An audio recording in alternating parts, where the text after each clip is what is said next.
Yeah, the band started around 2000 basically, and that's when we started to become more serious with the band. Basically, Trym and myself used to play in Emperor, and we sort of still play in Emperor, as Emperor is currently doing some live shows around the world. But anyway, back then Emperor split up, so we formed a new band, which became Zyklon, and from that point on, we've been trying to build a new band. And we released 3 full-length albums, and currently traveling around.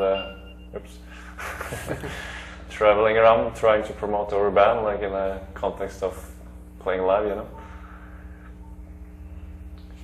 And here we are. Okay. Here we are in Poland. Do you still promote Disintegrate album? Yes. Yeah. So we released Disintegrate in May 2006. So this is still like for the live run for that album, basically. Mm-hmm. Would you tell us how are the listeners' reactions to this album? Yeah, it's been very good. I definitely think that album has lifted Zyklon another step up as far as both technicality and production, and as a band. I think we are more like comfortable with our style of music today, and I think the response has been really good. So yeah. Mm-hmm. Yeah, and also this album was the first album that we had like a full lineup that we still have today. So I think we all felt more, secure about the material we had before we went to the studio. So this is like the lineup that we want to have in the future as well.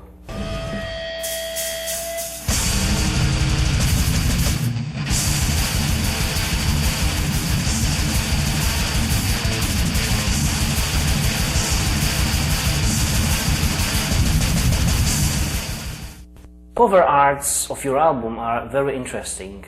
Yeah. What can you say us about this cover arts?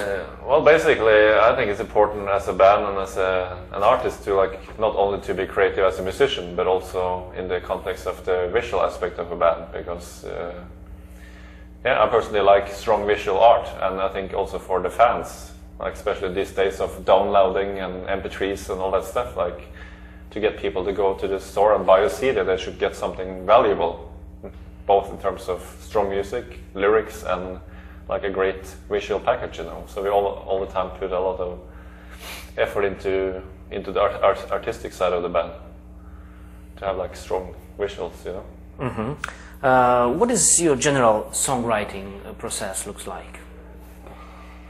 Well, we all get together in the rehearsal place and try different ideas, and usually the guitar players have new material ready, and we try different kind of drum parts and different style to make every part as good as possible. Yeah. So we spend a lot of time doing the arrangement for every song and make the song complete in itself, and also that all songs fit together as a whole album. Yeah.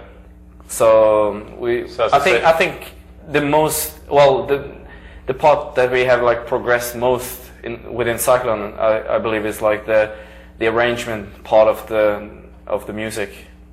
So basically to write better songs. Yeah. They usually, as you said, we start writing individually, and then we bring it to the rehearsing room and work on it as a band unit. Yeah, and it's much easier to come up with new ideas when if you have something, then you can find something that match that kind of part. So and everybody's involved in the whole process. It's not like one person makes everything. Everybody is together, and and I think that's why Zyklon is sounding the way it is, because there's 5 or 4 different people that have this different. Well, with lyrics as well, because we actually try to make some arrangement, lyrics wise, on this album before we went in the studio, and not just make the lyrics in the end. Mm-hmm. And in general, how is Zyklon different from Emperor? Well, this should be some obvious differences, but anyway, Zyklon is a lot more in-your-face, straightforward, and based around a lot of intensity and aggression, and more primal, extreme metal, while Emperor is much more based in more sophistication and in symphonic aspects in the more of the atmospheric parts. So, but of course, Emperor is still very extreme in its expression, but it's more melodic and symphonic, while Zyklon is more like more groovy. It's more death metal basically. So we have a much stronger death metal foundation in Zyklon.